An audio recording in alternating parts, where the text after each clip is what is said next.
Hello बच्चों, let's see this question. This question says two long conductors are arranged as shown above to form a overlapping cylinder, each of radius r, whose centers are separated by a distance d. Current density J flows into the plane of page along the shaded part of one conductor, and equal current flows out of the plane of the page along the shaded portion of the other as shown.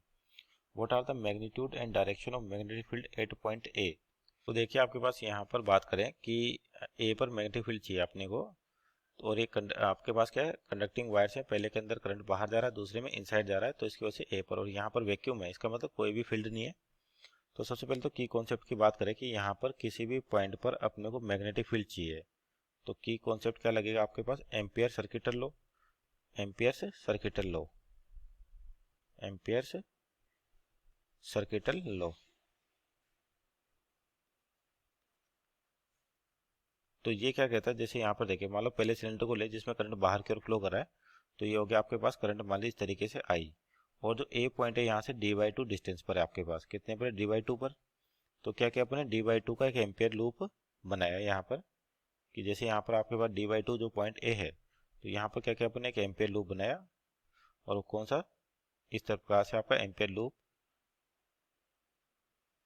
Amperes loop. ये क्या हो गया आपके पास, ampere's loop.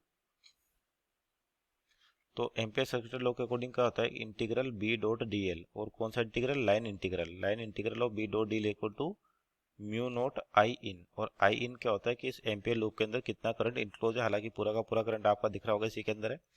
तो magnetic field की value निकालनी है, और डीएल वेक्टर क्या है, डिस्प्लेसमेंट वेक्टर आपके पास। और जो आपका मैग्नेटिक फील्ड होगा, जो वायर है आपके पास जिसमें करंट बाहर की ओर आ रहा है, तो जो आपका मैग्नेटिक फील्ड है बेसिकली किस तरह से बनाता है, सर्कुलर मैग्नेटिक फील्ड बनाता है। तो यानी कि छोटे से एलिमेंट की बात करते हैं, मान लो छोटा सा एलिमेंट लिया अपने डीएल, तो यहाँ पर मैग्नेटिक फील्ड इस डायरेक्शन में होगा। वैसे ही अगर मान लीजिए यहाँ पर ले तो मैग्नेटिक फील्ड आपका ऐसे होगा, यहाँ पर ले तो मैग्नेटिक फील्ड इस तरीके से होगा।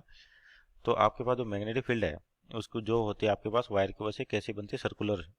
तो यहाँ पर देखते हैं बी डॉट डी एल की बात करें, तो बी डॉट डी एल होता है B D L cos theta, और बी की वैल्यू अपने को निकालनी है। तो अंदर क्या बचेगा, डी एल, और थीटा कितना हो जाएगा, 0 डिग्री, क्योंकि मैग्नेटिक फील्ड भी आपका इधर है, और डिस्प्लेसमेंट वेक्टर है वो भी आपका इधर ही होगा, जो एलिमेंट ले रहे हैं अपन किस पर, इस एम्पियर लूप पर।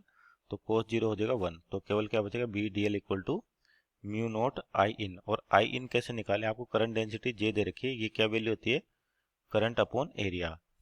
तो करंट कितना हो जाएगा, जे इंटू एरिया। तो यहाँ पर जे तो आपको जे दे रखा है, और एरिया कितना हो जाएगा इसका, पाई डी बाई टू का होल स्क्वायर।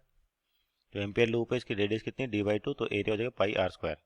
तो यहाँ पे इसको फर्दर सोल्व करें तो बी और डी एल की वैल्यू किसके बराबर हो जाएगी, टोटल जोड़े इसको तो 2 पाई एल, और एल की जगह कितना है, डी बाई टू।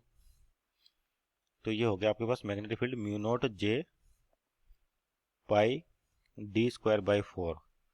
तो आपके पास एक से डी कैंसिल आउट हो जाएगा, इस 2 से 2 कैंसिल आउट, पाई से पाई कैंसिल आउट। तो मैग्नेटिक फील्ड जो आ रहा है आपके पास बी यारा mu naught J D by 4।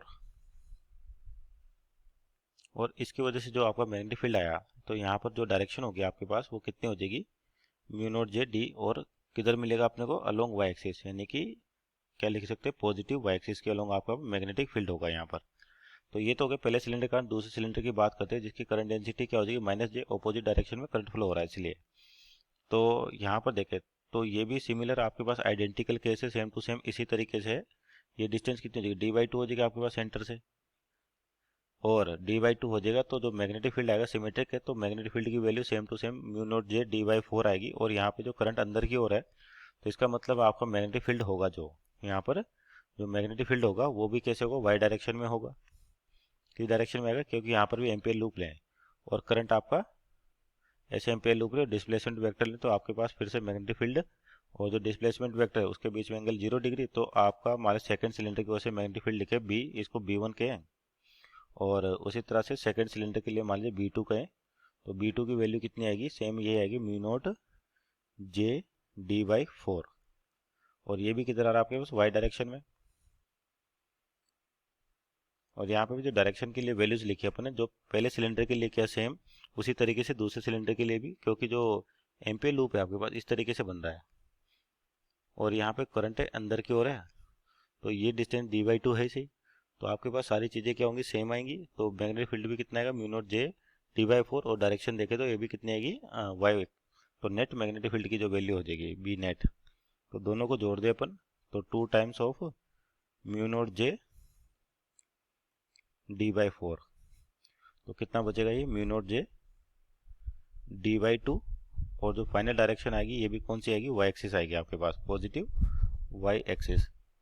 तो ये हो गया net magnetic field. So our final answer is mu naught J d/2, और ऑप्शन चेक करें यहाँ पर, तो ऑप्शन नंबर आपका mu naught J 2 pi into pi D J, और यहाँ पर देखें तो यहाँ पर आपका आंसर पाई की टर्म में दे रखा है। तो अपना जो फाइनल सॉल्यूशन था उसको देखें, तो म्यू नॉट, इसको ऐसे करें अपन, म्यू नॉट अपॉन 2 पाई लिखे इंटू जे, और पाई से इधर मल्टीप्लाई किया तो पाई से इधर मल्टीप्लाई कर दे तो पाई डी हो जाएगा।